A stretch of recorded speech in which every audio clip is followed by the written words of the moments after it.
Olá, turma. Aqui professor Jaime Freiberger, disciplina Topografia e Elementos de Geodésia. Nas aulas anteriores nós vimos sobre o elipsoide de revolução, né, a geometria do elipsoide, e agora temos condições de trabalharmos com os sistemas de coordenadas geodésicas e aprendemos um pouco sobre a transformação de coordenadas geodésicas. Bom, então vamos começar com a seguinte pergunta, né? O que caracteriza um sistema de referência? Primeiro, a gente precisa lembrar como funciona o posicionamento de um ponto no espaço tridimensional. Nós vimos que todo sistema de referência precisa de uma origem, né, que é o ponto de encontro dos três eixos cartesianos x, y, z, e ao mesmo tempo que é o ponto de partida de todas as coordenadas deste ponto. Tá? Então, o conceito de sistemas geodésicos de referência parte daí, né, desse conceito. Então, primeiro, a origem desses eixos. Tá? Segundo, a fixação deles, ou seja, como eles vão estar orientados e por onde eles vão estar passando em relação às referências da Terra, né? Por exemplo, o meridiano principal de Greenwich e o plano do Equador. Então, por isso dizemos que é um sistema geodésico, porque é um sistema de coordenadas, né, que é definido em cima das características da Terra. Por exemplo, a origem desse sistema, né, que pode estar coincidindo ou não com o centro de massa da Terra. Então, se coincidir com o centro de massa da Terra, dizemos que o sistema é geocêntrico. Se ele estiver deslocado, dizemos, né, transladado, então o sistema será regional ou local. Bom, o sistema de eixos cartesianos para o posicionamento terrestre tem essa configuração aqui, tá? Então, o eixo Z ele coincide com o eixo de rotação terrestre, né, onde as coordenadas são positivas no hemisfério norte e negativas no hemisfério sul, a partir do plano do Equador. Né? O eixo X intercepta o cruzamento do meridiano de Greenwich com o plano do Equador. Né? No caso, as coordenadas são positivas no sentido do meridiano e negativas no sentido do contrameridiano, a partir do plano formados pelos eixos Y e Z. E o eixo Y completa o terno cartesiano. Né? Lembrando, turma, que os eixos são ortogonais entre si e giram junto com a Terra. Né? Bom, então, todo sistema de referência geodésico vai ter essa configuração, né, chamado sistema de coordenadas cartesianas e elipsóidicas geocêntrico global, que representa o posicionamento genérico de um ponto qualquer na superfície da Terra. Né? Então, com os eixos x, y e z, né? As coordenadas retangulares x, y e z, né? As correspondentes coordenadas elipsóidicas do ponto e os principais elementos geométricos que definem esse ponto. Tá? Então, a esse processo de cálculo dessas coordenadas, né, de todo esse conjunto de elementos que definem o ponto na superfície da Terra, chamamos georreferenciamento, ou seja, se as coordenadas desse ponto foram devidamente calculadas, dizemos que o ponto está georreferenciado. Né? E reparem que se o referencial é o mesmo, a gente pode usar tanto coordenadas cartesianas, ou seja, em relação aos eixos x, y, z, como elipsóidicas, tá? Que é em relação à geometria do sólido de referência, que é o elipsoide. Bom, então, com esses sistemas, a gente pode localizar no espaço qualquer ponto ou objeto que esteja na superfície da Terra. Tá? Então, toda medição, ou seja, todo cálculo de coordenadas, precisa ser referenciado em algum sistema de referência.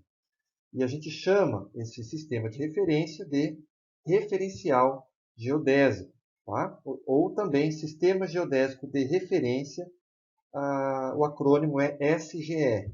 Tá? E um sistema de referência precisa de uma superfície matemática, que é o elipsoide. Nós já estudamos isso, né? Ou seja, cada sistema ele é definido a partir da adoção, né? A partir da consideração de um elipsoide de referência, que é orientado, posicionado e também ajustado às dimensões da Terra ou àquele ou aquela porção em que se deseja determinar essas coordenadas. Tá? Mas o que se faz, o que acontece, tá? Quando um sistema é diferente do outro, ou seja, países diferentes construindo sistemas de referência diferentes.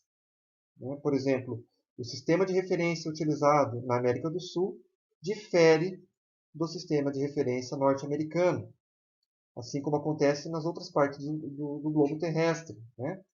Então, o que difere um sistema do outro é o elipsoide usado. E não só a geometria desse elipsoide, mas também a localização, ou seja, a posição dele no espaço, né? Ou seja, a origem e a orientação do elipsoide. Historicamente, turma, a gente vai falar do nosso caso aqui no Brasil, tá? Em 1949, foi adotado como referencial geodésico o datum Córrego Alegre, né? Então, mais ou menos, tá? Como que se dava isso? A origem do sistema de referência é chamada datum. Né? Datum, em latim, significa origem. Naquela época não existiam tecnologias espaciais como, por exemplo, o GPS, né? Para se calcular coordenadas da forma simples como é hoje.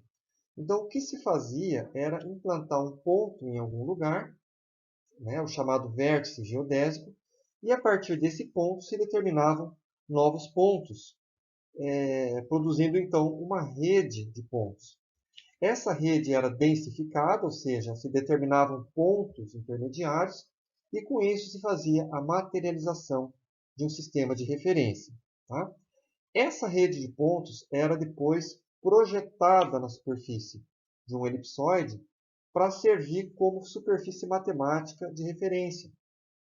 O datum era chamado topocêntrico porque toda referência que se implantava, né, era medida na superfície da Terra.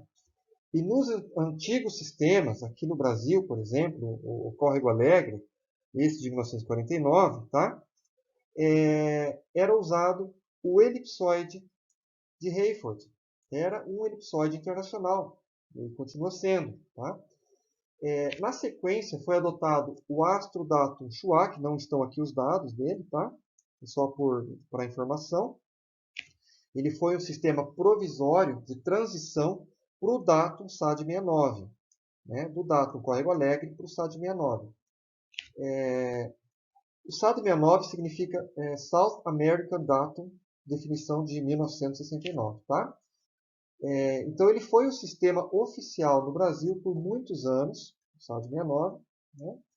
Até 2010, quando foi substituído pelo CIRGAS 2000, né? Um sistema moderno, baseado em medições por satélites.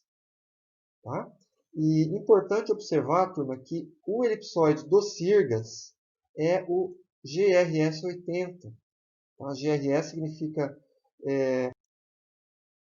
Geodetic Reference System, né? Sistema geodésico de referência, definição de 1980. E esse é o mesmo elipsoide usado pelo sistema WGS-84, que é o sistema de referência do Navistar GPS, o GPS americano. Tá? Então, os sistemas são compatíveis, CIRGAS e SAD. Né? Logo, né, eles têm algumas diferenças, porque o elipsoide é o mesmo, mas tem algumas particularidades, algumas diferenças no achatamento. Né? Mas, para finalidades práticas, os dois sistemas, CIRGAS 2000 e WGS 84, podem ser considerados idênticos. Bom, turma, então vamos olhar como funciona a transformação de coordenadas, né, iniciando por um caso bem simples, que é o esférico.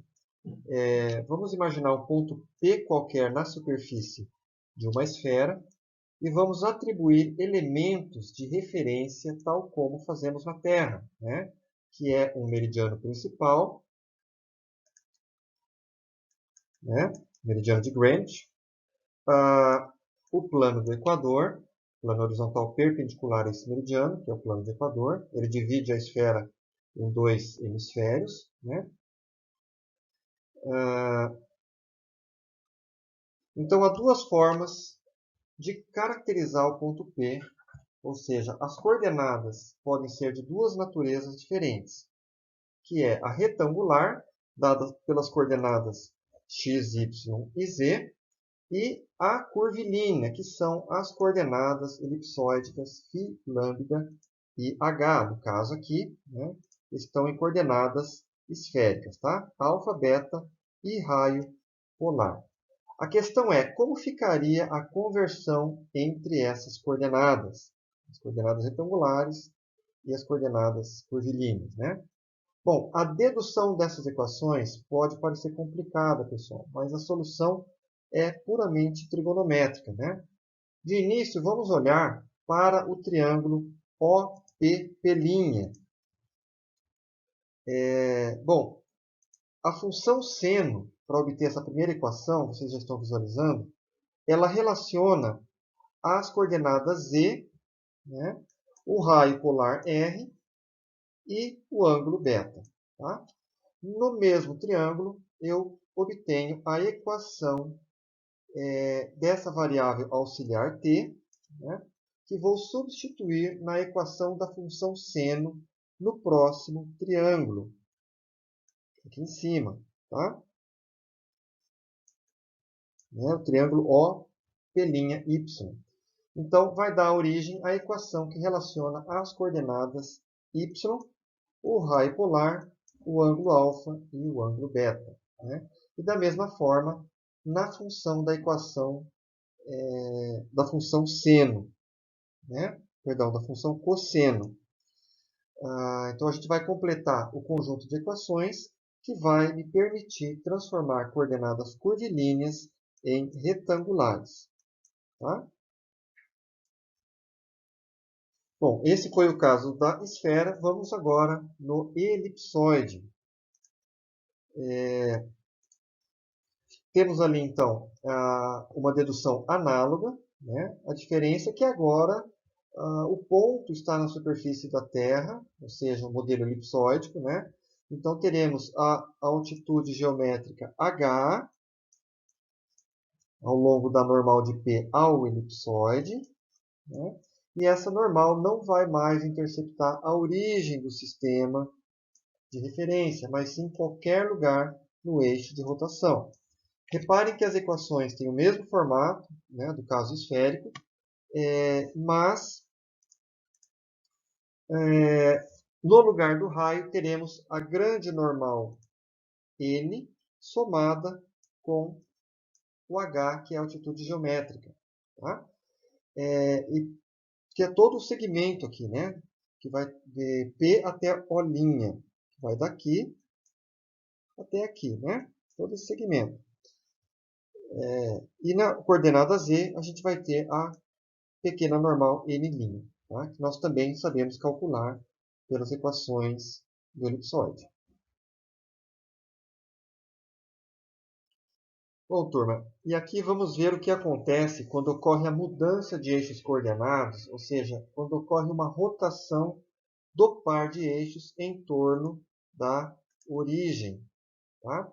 Temos aqui um sistema de referência bidimensional, composto pelos eixos x e y. Um ponto P referenciado nesse sistema, né? Suas coordenadas são x e y, e o raio vetor do ponto P.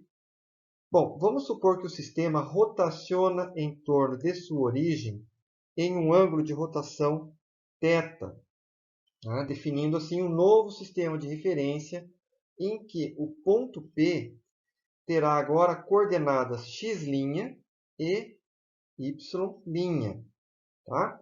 O ponto P é o mesmo ponto, mas agora ele vai poder ser identificado, tá, ou caracterizado em dois sistemas de referência possíveis. Bom, o raio vetor é comum aos dois sistemas. Tá? Θ é o ângulo de rotação de um sistema para o outro, né? E alfa, que é este segundo ângulo aqui, ele aparece entre o raio vetor e o eixo x'. Tá? Queremos saber como mudamos de um sistema para o outro, ou seja, a gente precisa obter a função que vai permitir a conversão das coordenadas entre as coordenadas x, x', y, y'. Tá? Bom, e vamos olhar agora para esse triângulo retângulo OPX, né, onde a gente precisa considerar os dois ângulos alfa e θ para poder definir as coordenadas x e y. Tá? A abscissa x é o cateto adjacente, né? Então, cosseno de alfa mais θ é igual a x sobre o raio vetor r. Temos aqui a equação 1. O cateto oposto é a ordenada y, né? Então, temos que seno de alfa mais θ é o y sobre o raio. Temos esta segunda equação. Vamos olhar agora, turma, para esse outro triângulo retângulo aqui, o OPX', né? Para a gente conseguir definir as coordenadas x' e y'. Né? Então, de forma análoga, temos que cosseno do ângulo alfa é igual a x' sobre o raio. Temos, então, a equação 3. E, da mesma forma, para o seno do alfa, né, a equação 4.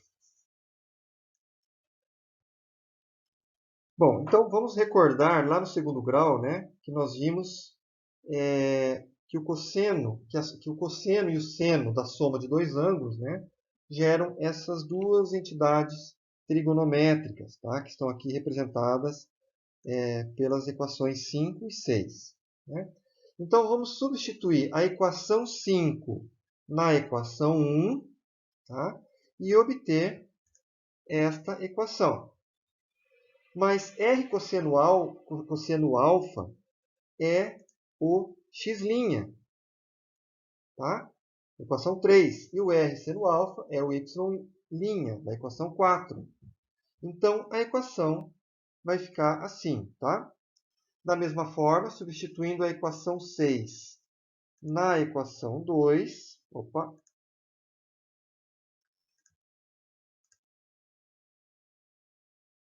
equação 6 na equação 2, né? Chegamos nessa equação, onde r seno alfa é o y' e o r cosseno alfa é o x', e chegamos nesta segunda equação. Tá? Equação 7 e equação 8. Essas são duas equações, pessoal, que permitem que a gente possa transformar as coordenadas x', y', né, y' e x' nas coordenadas x e y. Estas equações podem ser escritas na forma matricial, como indicado aqui embaixo, né, em que os coeficientes são o cosseno, o menos seno, o menos seno, né, o seno e o cosseno. Ou seja, conhecendo x', y' e o ângulo θ, obviamente, né, eu consigo calcular o x e o y. Tá? Caso eu queira fazer a transformação inversa, a partir do x e do y, né, e calcular o x', y', o que vai acontecer é inverter o giro do ângulo θ, ou seja, o sinal do θ vai ser negativo. Tá? Então, Basicamente, pessoal, a, essas são as equações, né, que nós precisaríamos, né, para esse tipo de transformação de coordenadas, tá? Quando ocorre a rotação dos eixos, ou pelo menos, né, de um par de eixos coordenados, tá? Bom, então vamos supor o mesmo sistema de eixos x e y, tá? O ponto P e as coordenadas x e y do ponto P. Vamos considerar um segundo sistema de referência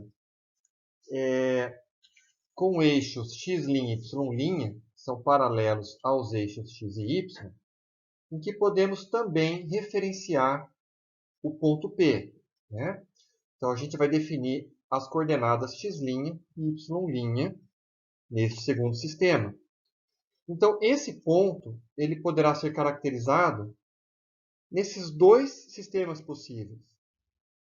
Então, o que a gente tem aqui, ao invés de uma rotação em torno da origem dos eixos, né, que vai produzir um ângulo entre os sistemas, como foi o caso anterior, que a gente viu, o que acontece agora é a chamada translação entre os sistemas.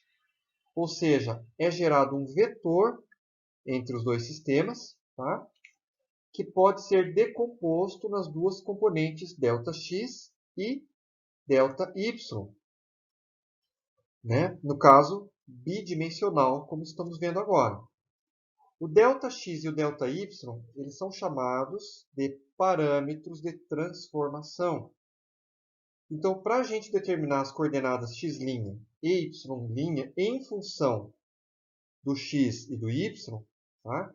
Basta eu somar as coordenadas conhecidas x e y, né, com os parâmetros ΔX e ΔY. Tá? Para o caminho inverso, ou seja, calcular as coordenadas x e y em função das coordenadas x' e y', o raciocínio é o mesmo, tá? Com a diferença que o sinal do parâmetro, né, vai mudar, tá? Ele vai inverter, ok? Bom, e por fim, o escalonamento de eixos, né, que não é uma transformação comum nos referenciais, tá? É quando os sistemas estão em escalas diferentes. Nesse caso, a gente aplica um fator de escala, de ampliação ou redução, para se compatibilizar as coordenadas entre dois sistemas de referência. Tá? O fator deve, então, ser o mesmo para x e y, mas pode acontecer que o dimensionamento seja diferente para cada eixo. Da mesma forma aqui, foi mostrado o caso bidimensional, tá, pessoal? X e y apenas, né? Mas vale para o caso tridimensional também. Então é isso, né? Um fator de escala, aqui o fator é o n, no caso, que é aplicado para as duas variáveis, né? No caso do sentido contrário da transformação, se antes foi multiplicado, aqui vai ser, né, dividido, tá? Bom, pessoal, então essas transformações, né, elas são sempre possíveis entre dois sistemas de referência, no caso tridimensionais, tá? No caso dos sistemas geodésicos, a gente sempre trabalha com coordenadas tridimensionais. Então, basicamente, né, ou obrigatoriamente, via de regra, são três rotações, né, que é uma rotação em torno de cada um dos três eixos, três translações, tá, que são também uma para cada eixo. Aqui está representado, elas estão representadas por esse delta, tá, que é um vetor, que representa, né, seria um vetor resultante dessas três componentes, e três escalonamentos. Então, basicamente, são esses 9 parâmetros de transformação possíveis né, de acontecer em uma transformação entre sistemas de referência. Mas nos referenciais brasileiros, aqui no Brasil, a gente vai trabalhar apenas com as translações, tá? Com ΔX, ΔY e ΔZ. Ou seja, a diferença entre os sistemas está apenas na origem entre eles, que não coincidem, tá? Em até algumas dezenas de metros. Ou seja, os elipsoides dos sistemas de referência no Brasil, eles têm aproximadamente o mesmo tamanho e achatamento, né? Os eixos são paralelos, ou seja, dispensa rotações, apenas a origem deles é que não coincide. Tá? Bom, turma, no Brasil vigorou até 2010, tá, o sistema chamado SAD-69, tá, como a gente já comentou anteriormente, né? Datum sul-americano de 1969.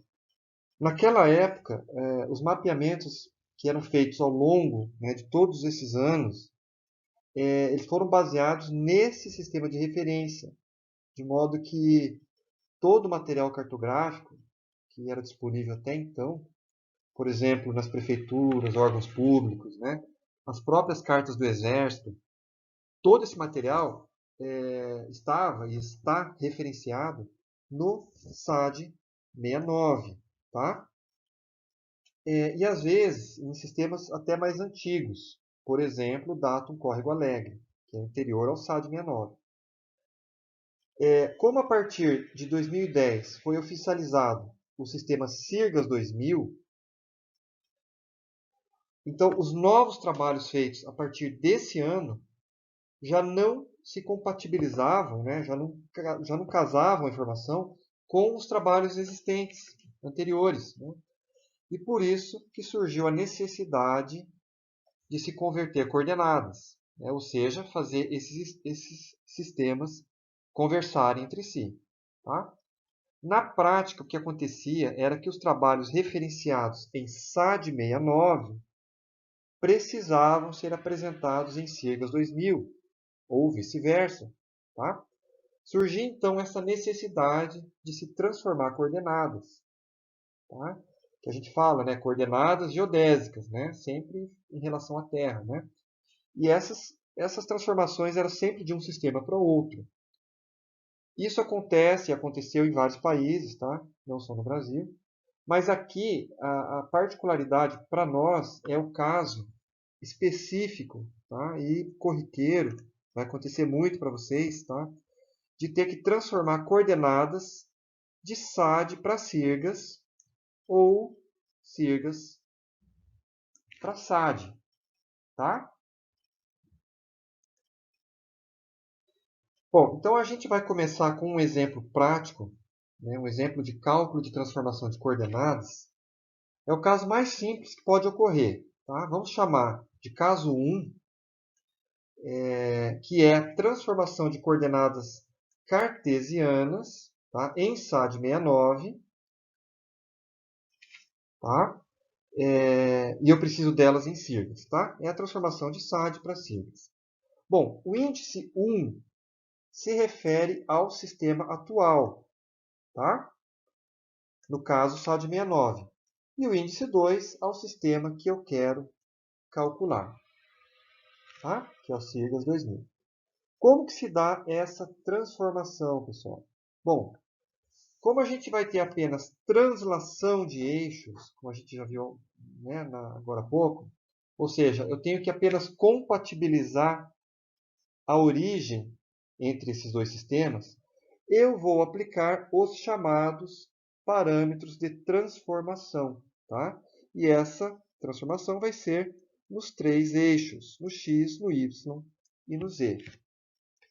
Esses parâmetros foram calculados pelo IBGE e disponibilizados numa resolução, tá? Está lá na internet, e a gente pode ter acesso a ela gratuitamente, né, a qualquer tempo. Os parâmetros são esses, turma. Ó, se a transformação é de SAD para SIRGAS, então teremos que somar menos 67,35 metros nas coordenadas do eixo x, tá? Que é a mesma coisa que subtrair, né? Porque o sinal é negativo. Nós vamos somar 3,88 metros, 88 centímetros nas coordenadas do eixo y e somar menos 38,22 no eixo z. Tá? E se eu quiser fazer o caminho inverso, ou seja, transformar de Sirgas para SAD 69, os valores são os mesmos, né? Apenas temos que inverter o sinal. Né? Bom, então eu tenho as coordenadas do marco chamado M031, no referencial SAD 69. Tá? Esse marco fica ao lado do planetário. Depois vocês podem procurar no Google Earth. Né? Fica bem próximo ali ao planetário. Tá? É um marco geodésico. E eu preciso transformá-las para Sirgas 2000. Tá? Essa é a instrução do problema. Então, somando os três parâmetros nas coordenadas que eu já tenho, tá? Eu obtenho as coordenadas nos respectivos eixos, tá? No novo referencial, no caso, Sirgas 2000.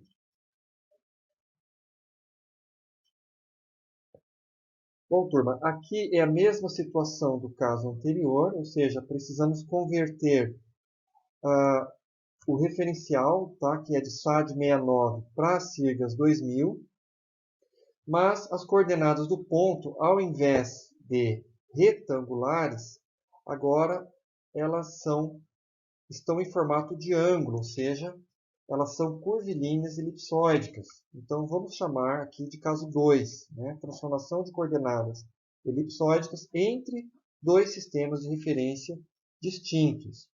Então, o modelo matemático vai mudar bastante, né? Porque agora temos a geometria dos elipsóides. Então, vai dar um pouco mais de trabalho aí. Então, para isso, um geodesista e matemático chamado Molodensky desenvolveu um modelo simplificado, tá? Porque tem um modelo completo, esse que eu vou mostrar é o simplificado, que são equações diferenciais, né? Que utiliza 5 parâmetros de transformação. Na verdade, são parâmetros de translação, né? E a gente já conhece dois deles, que são o ΔX, o ΔY e o ΔZ, aqueles que o IBGE fornece para a transição entre o SAD 69 e o Sirgas, por exemplo. Tá? Os outros dois parâmetros são a diferença entre semi-eixo maior, que é esse ΔA, tá? O semi-eixo maior do elipsóide 2 menos o semi-eixo maior do elipsóide 1, e a diferença entre achatamentos, que é esse ΔF. Ok? Então, são 5 parâmetros que a gente precisa aplicar nessas equações. Né? Bom, essa transformação vai produzir 3 variações, né? Que são esse ΔΦ, que é em latitude, esse Δλ em latitude e a variação da ondulação geoidal que a gente vai aplicar na altitude.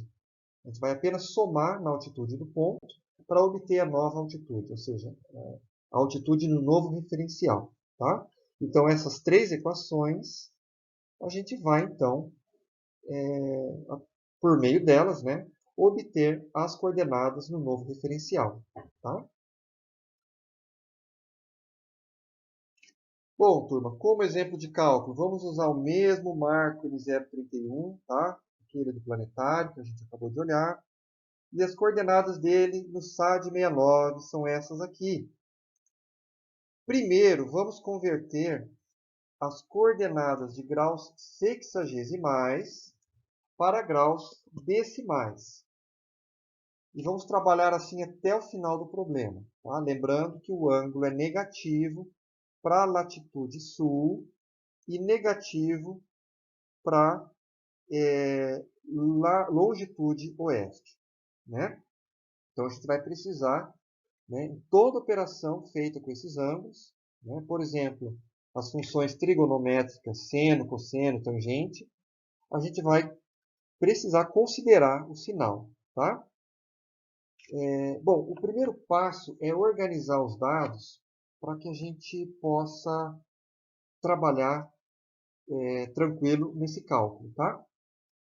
Bom, primeiro, os parâmetros dos elipsoides. Vamos lá. Os elipsoides de origem e de destino. Né?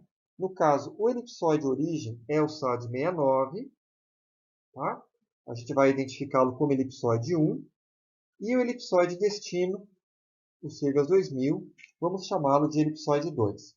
Lembrando que todo índice 1 que aparecer nas equações é referente ao elipsoide 1. Tá? E o mesmo vai acontecer para o elipsoide 2. Tá?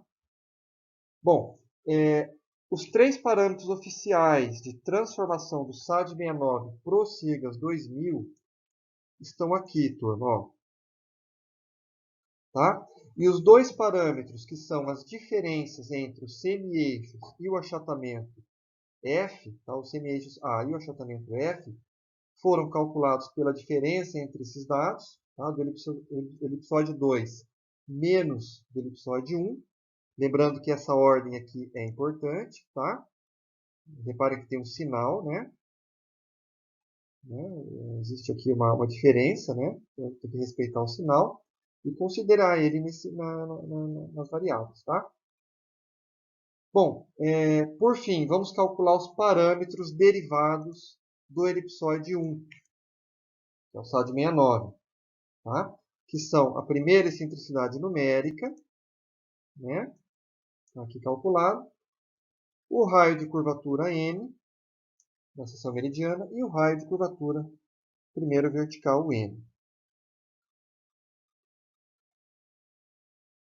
Bom, na sequência, vamos aplicar as equações de Molodensky para o cálculo desses deltas. Tá?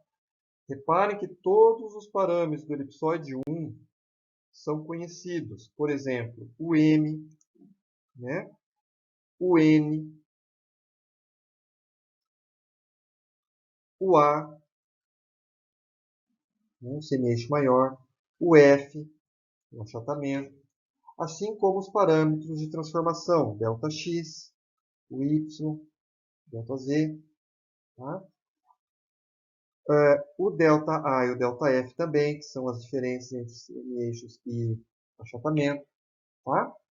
Aqui cabem duas observações, pessoal. A primeira, não esqueçam que os ângulos são negativos. Tá? Então, eles devem entrar negativos nas funções trigonométricas. Tá? E segundo, na hora de montar as equações, lembre-se do primeiro trabalho que foi proposto aqui na disciplina, né? Quando vocês revisaram algumas funções na calculadora, em especial o uso das memórias. Tá? Então, não tentem resolver a equação de uma só vez. Façam por partes. Por exemplo, o valor de cada termo da equação, né, vocês vão gravar numa variável diferente lá na calculadora. Tá? Inclusive as funções trigonométricas. Por exemplo, o seno de 2 vezes o ângulo, né, a latitude, o seno da latitude, o cosseno da longitude e assim por diante. No final, aí sim vocês montam a equação de uma só vez e vão usar essas variáveis que foram armazenadas na memória da máquina. Tá? Bom, o resultado dos deltas da latitude e da longitude é um ângulo decimal, deixa eu aparecer aqui, tá? Que vocês vão somar nas coordenadas do sistema de origem. Né? E a soma é algébrica, então cuidado com o sinal. Tá? Isso vale para a altitude também, em que o resultado é a diferença entre as ondulações geoidais, aquele ΔN. Então, a gente apenas soma o ΔN na altitude do ponto, né, para obter a altitude no novo sistema. Tá? Então, está lá o resultado, já calculado, né, tomando cuidado com essas observações que eu citei agora. Tá? Posso apresentar o resultado dos ângulos em grau decimal ou em sexagesimal. Os dois modos estão corretos.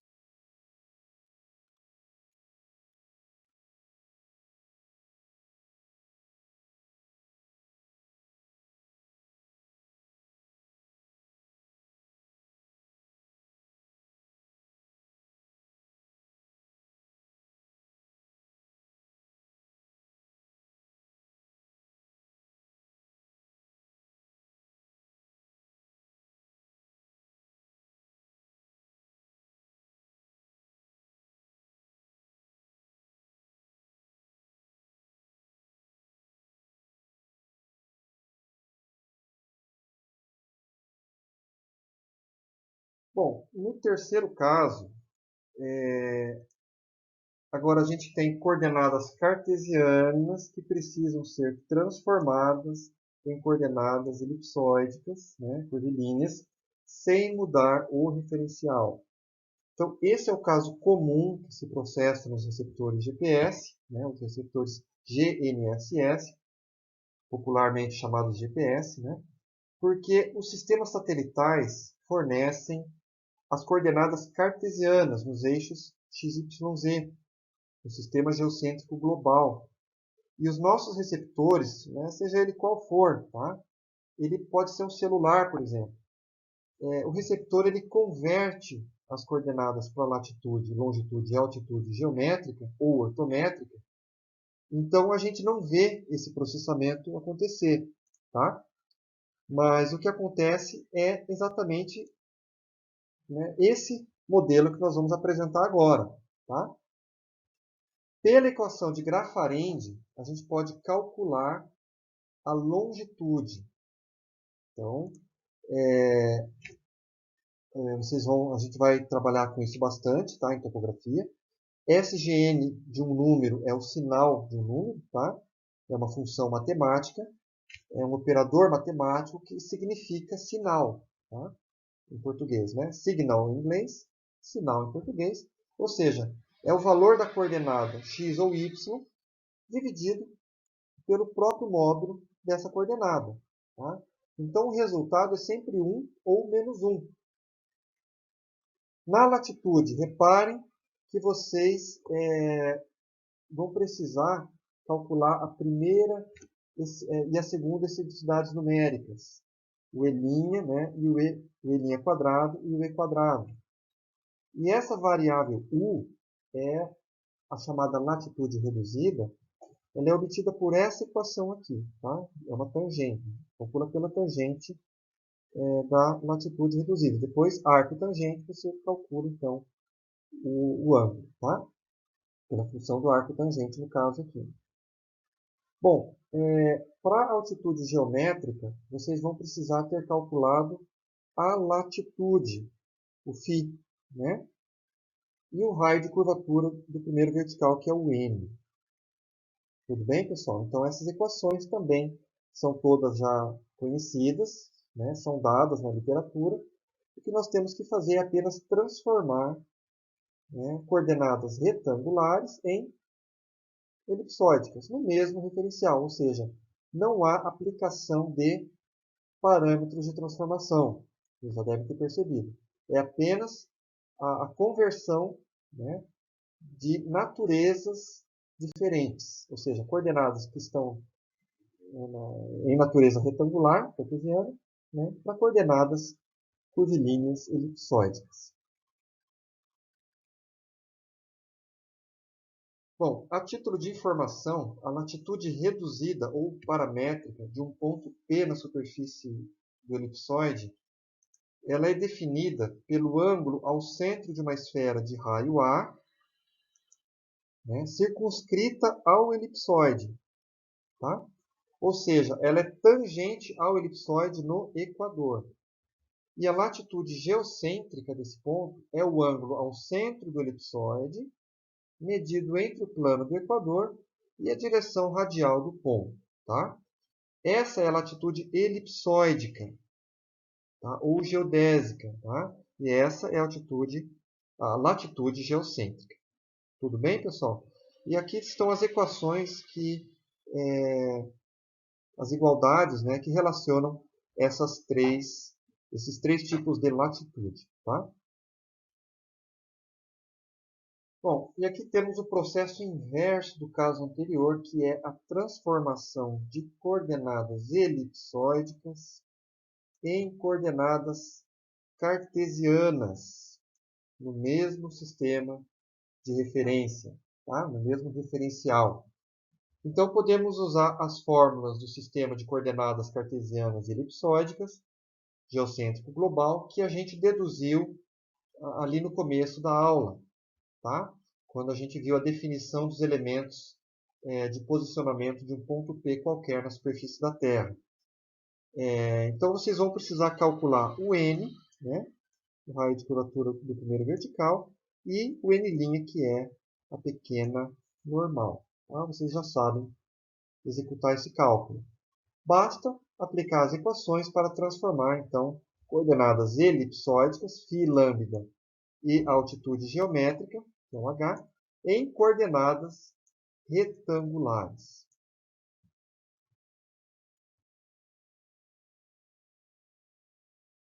Bom, turma, então se vocês entenderam até agora, né, mais ou menos como funciona essa dinâmica de transformação de coordenadas entre sistemas de referência, de referenciais, né, por meio da aplicação de parâmetros de transformação entre sistemas geodésicos, e também a transformação entre naturezas de coordenadas, por exemplo, né, de retangular para curvilínea, ou de curvilínea para retangular.